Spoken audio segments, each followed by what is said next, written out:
It's late 1971. Inside a fluorescent-lit Chrysler engineering building in Highland Park, Michigan, a big block sits on a dyno stand, still warm. The headers tick as they cool, pinging softly in the silence. Oil drips slowly into a catch pan beneath the crankcase. 3 carburetors stare back like unblinking eyes, their chrome gleaming under the harsh industrial lights. The numbers on the sheet are insane. Torque everywhere, power on demand, the kind of engine that makes grown men grin like teenagers who just got away with something. And yet, this engine is already dead.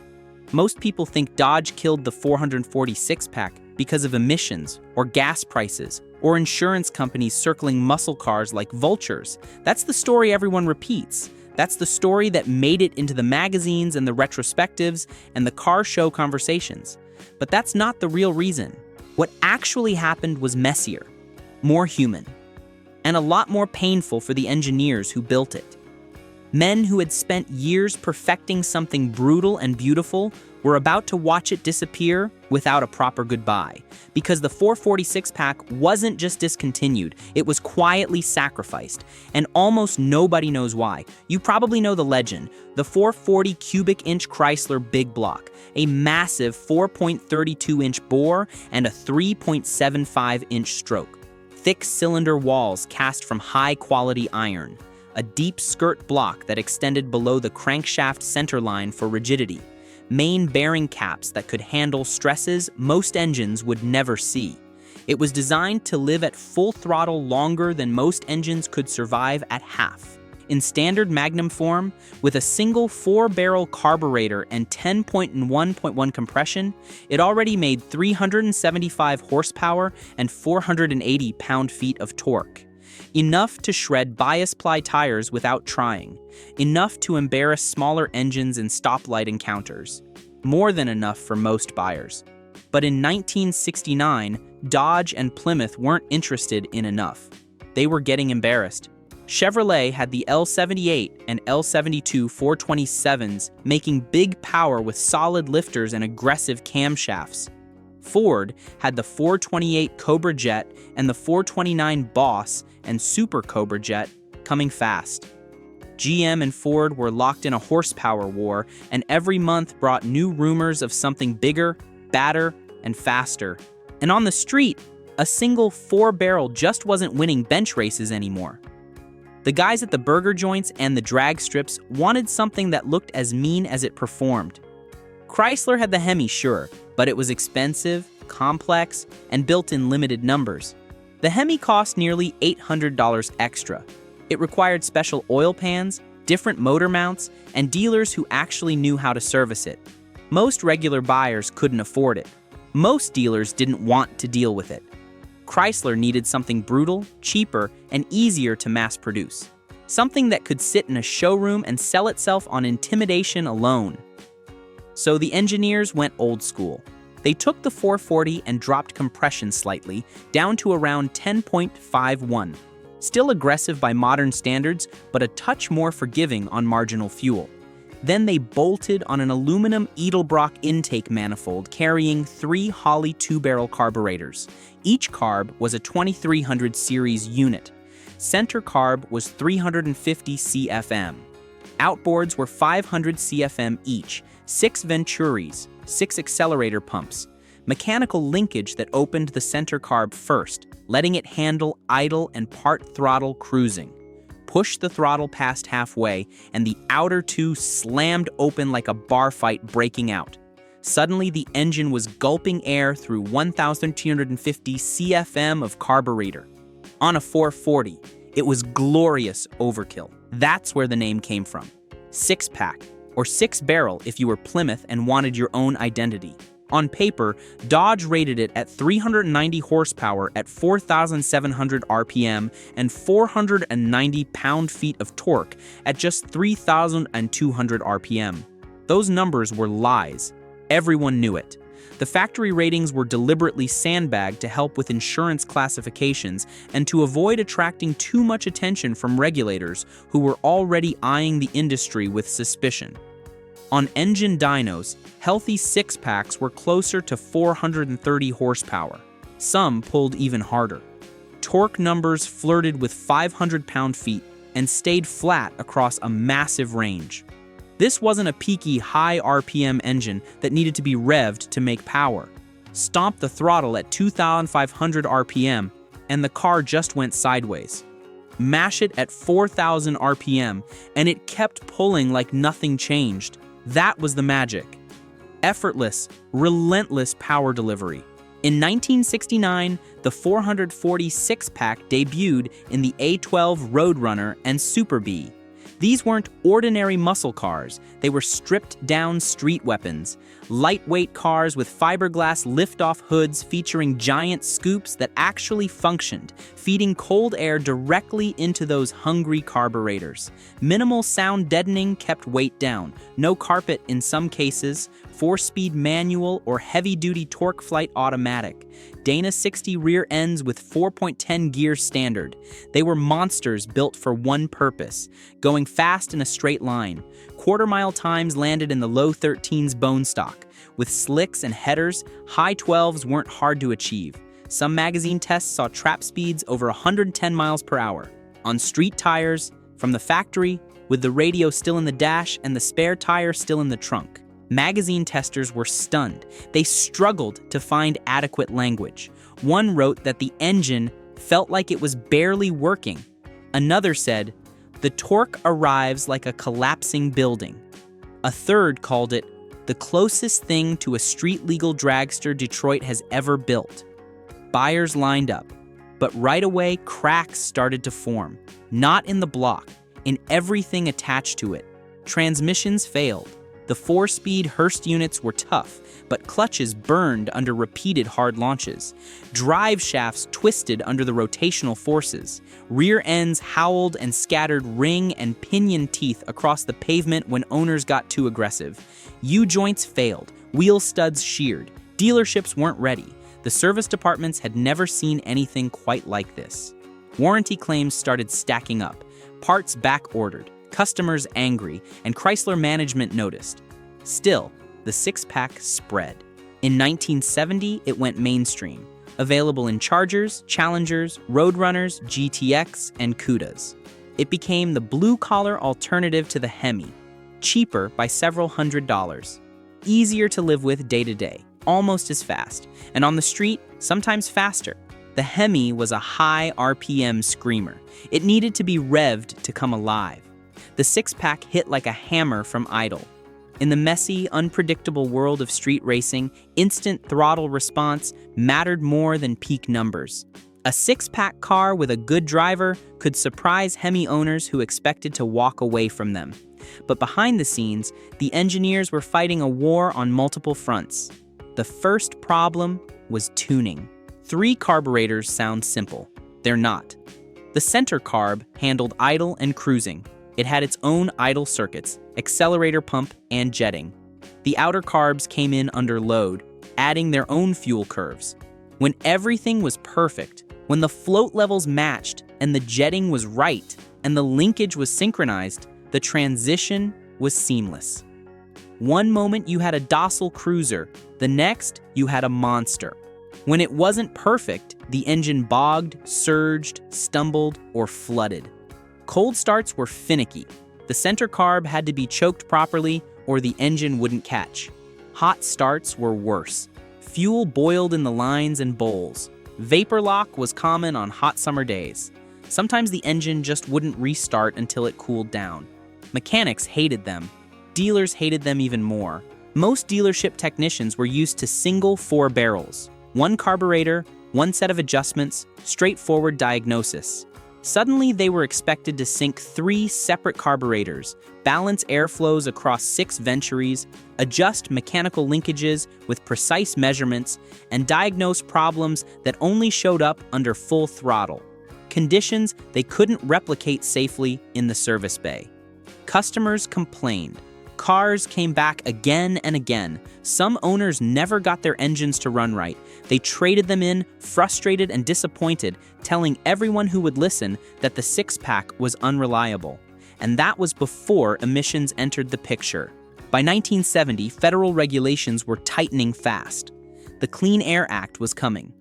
California was already enforcing strict standards. Hydrocarbons, carbon monoxide, oxides of nitrogen. Every gram mattered now. Carbureted engines were already on borrowed time, and multi-carb setups were nightmares for consistency. Here's the problem. Emissions testing required repeatability. Every engine off the line needed to test the same. But carburetors are mechanical devices with variations. Gaskets seat differently. Float levels drift. Needle valves wear. One slightly rich outer carb could blow the entire emissions test. Multiply that by 3 carburetors per engine across thousands of units, and quality control became nearly impossible. Chrysler tried to fight it. For 1971, they lowered compression again, down near 9.7.1. Some sources say 9.5.1. The pistons were different. The combustion chamber dynamics changed. Power dropped slightly, officially rated at 385 horsepower. In reality, it was still strong, but the edge was gone. The razor-sharp throttle response softened. The engine hesitated where it used to leap. Exhaust temperatures climbed with the lower compression. The engine ran hotter and dirtier. Engineers added more restrictive air cleaner assemblies to meet noise regulations. They retuned the carburetors leaner to reduce hydrocarbons. Every change cost performance. And then came the real killer. Not emissions, not gas prices, not insurance. Internal politics. Inside Chrysler, there was a quiet shift happening that the public never saw. The company was bleeding cash. The late 1960s expansion had been expensive. Development budgets were shrinking. Layoffs were rumored. And executives were looking at the engine lineup with a hard eye, asking uncomfortable questions about return on investment. The HEMI was already on the chopping block. It was expensive to build. It required special machining operations that slowed the assembly line. It sold in tiny numbers, maybe a few thousand units per year across all applications. The accountants couldn't justify it anymore. The six-pack, once seen as the practical alternative, started to look like collateral damage. Because here's the truth most people miss. The 440 six-pack competed with Chrysler's own engines. It was too fast, too capable, too cheap, and it undermined the corporate strategy. Why would a buyer spend $800 extra for a HEMI when a cheaper six-pack could outrun it in real-world driving? Why push buyers toward premium options when the middle tier was stealing the spotlight? The six-pack was cannibalizing HEMI sales at the exact moment Chrysler needed every dollar of profit margin it could get. Worse, the six-pack exposed weaknesses. The rest of the car wasn't evolving fast enough to keep up. Drum brakes faded after 2 or 3 hard stops from speed. Bias ply tires couldn't handle the torque during cornering. Chassis flex became obvious when the engine tried to twist the car apart during hard launches. Steering felt vague at highway speeds. The engine was outpacing the platform by years. Fixing that would cost money Chrysler didn't have. New brakes would require engineering time and tooling investment. Better tires would require negotiations with suppliers and potential price increases. Chassis reinforcement would add weight and complexity. It was a cascade of changes that nobody had budget for, so instead of redesigning everything around the six-pack, they chose the easier path. They let it die. In mid-1971, production quietly slowed. Orders were discouraged. Dealers were steered toward other options. By the end of the model year, the 440 six-pack was gone. No big announcement, no farewell advertisement, no last call special edition, just absence. For 1972, it wasn't offered at all. Officially, the story was emissions compliance and changing market demands. That's what the press releases said. That's what the executives told journalists. That's what became the accepted history. Unofficially, engineers were furious. One former Chrysler engineer later said in an interview decades afterward, "The engine wasn't the problem. Everything around it was. We had solutions. We had proposals. Nobody wanted to hear them." And he was right, because the 446-pack could have survived. With proper calibration and leaner jetting, it could meet early emission standards. Engineers had done the math. It was possible. With hardened valve seats, lower compression, and revised cam timing, it could run unleaded fuel reliably. With electronic ignition, which Chrysler already had in development and would introduce soon, drivability issues could be dramatically reduced. Cold starts and hot starts could be improved. Throttle response could be sharpened, but it would have required commitment, resources, money, time, faith. And Chrysler in the early 1970s was in survival mode. By 1973, insurance rates had exploded nationwide. A 20-year-old buyer with a six-pack Charger could pay more per year in insurance than the car cost new. Some companies refused to insure young drivers with big block muscle cars at any price. Gas prices spiked after the oil embargo. Lines at gas stations stretched around the block. Suddenly, bragging about 10 miles per gallon felt embarrassing instead of exciting. Muscle cars became political targets. Newspaper editorials blamed them for pollution, for traffic deaths, for societal recklessness. High horsepower was suddenly irresponsible, even immoral in some circles. The moment passed, the window closed, and it never reopened. Today, the numbers tell the story. Only a few thousand 446-pack cars were ever built. Exact figures vary because records are incomplete. Some were ordered and then re-optioned at the last minute. Some were built but never documented properly. Estimates put total production across all years and models under 15,000 units. Some experts say it was closer to 12,000. Many were raced hard. Many were wrecked on Saturday nights at illegal street races or at drag strips that didn't care about tech inspection. Many were stripped for parts when values dropped in the late 70s. The engines went into boats, into street rods, into other projects. The bodies rusted behind barns. Survivors are rare, really rare. A real 1970 six-pack Challenger RT with documentation and matching numbers can sell for well over $150,000 today. Pristine examples have crossed the $200,000 mark at major auctions. Even rough examples, cars that need complete restoration, command serious money from collectors willing to do the work. And the engines themselves? Original blocks with correct date codes and casting numbers are gold. People pay 5 figures just for the core. A bare block with the right stamps. Complete engines with original carburetors, intake manifolds, and air cleaners can approach the cost of entire cars from that era. Why? Because the 446-pack represents something that never came back. It was the last truly unfiltered American street engine. No computers deciding when you could have power. No compromises made for comfort or efficiency. Just airflow, fuel, and displacement doing violent things together. It wasn't killed because it failed. It was killed because it succeeded too well, at the worst possible time. It embarrassed rivals. It complicated corporate plans. It demanded more support than the company could give. It exposed weaknesses that nobody wanted to address. So Chrysler walked away, and in doing so, they ended one of the rawest chapters in muscle car history.